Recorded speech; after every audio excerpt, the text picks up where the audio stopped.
Dr. Sheila Tikku speaking for class third year, and we are talking about the factors affecting thermodynamic and kinetic aspects. Now we are taking about the steric effect. In this steric effect, the ligand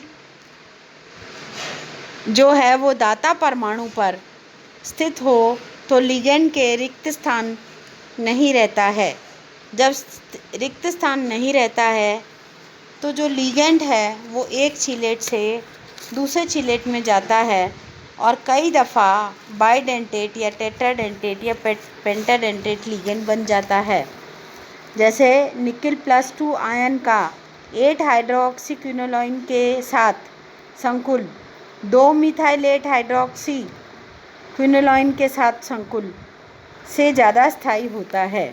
इसका कारण है जिससे ज़्यादा से ज़्यादा steric effect होगा वो ज़्यादा स्थायी पाया जाएगा।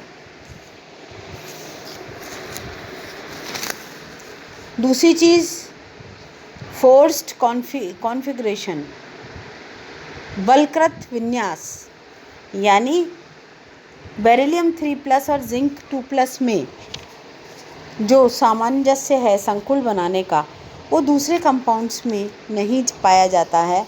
इसके अंदर क्या होता है कि जैसे बॉडी के अंदर हीमोग्लोबिन मायोग्लोबिन होते हैं, थैलोसानाइन जैसे फ्लूइड्स के अंदर कैल्शियम कॉपर इस तरह के मेटल्स चले जाते हैं और वो पेंटाडेंटेट या बाइडेंटेट लिगेंड के साथ में कंपाउंड बनाते हैं।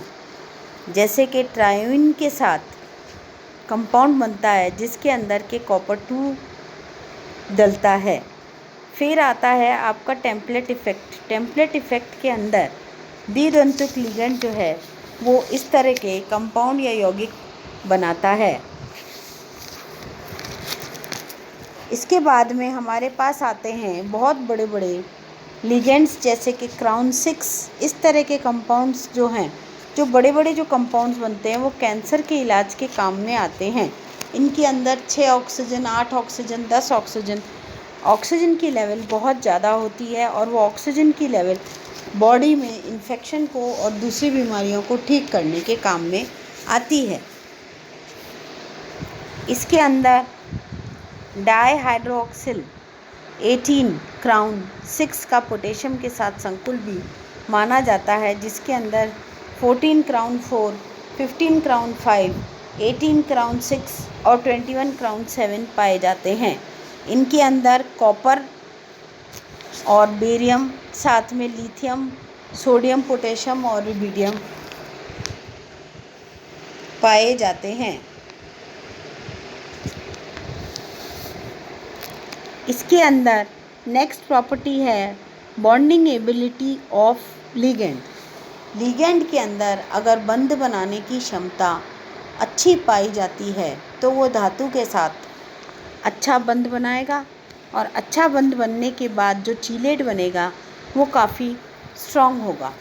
इस तरह की प्रतिक्रिया के अंदर ज़्यादातर पाई बॉन्डिंग पाई जाती है, बैक बॉन्डिंग होती है। उसके अंदर सबसे पहले लिगेंड अपना इलेक्ट्रॉन देता है धातु को और उसके बाद धातु अपना इलेक्ट्रॉन देता है लिगेंड को।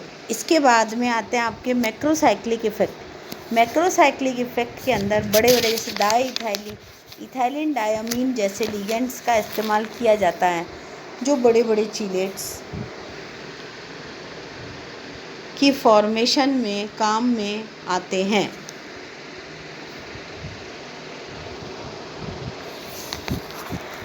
और ये बड़े बड़े चीलेट्स जो हैं वो जिंक के साथ में बनते हैं। इसके बाद में आता है आपका नेचर ऑफ एनवायरनमेंट, यानी तापमान का क्या इफ़ेक्ट होता है। तापमान से जो कई एक कंपाउंड्स जो हैं वो 2 भागों में विभाजित हो जाते हैं। जैसे जैसे हम टेम्परेचर बढ़ाएंगे वैसे वैसे वो 2 भागों में विभाजित हो जाते हैं।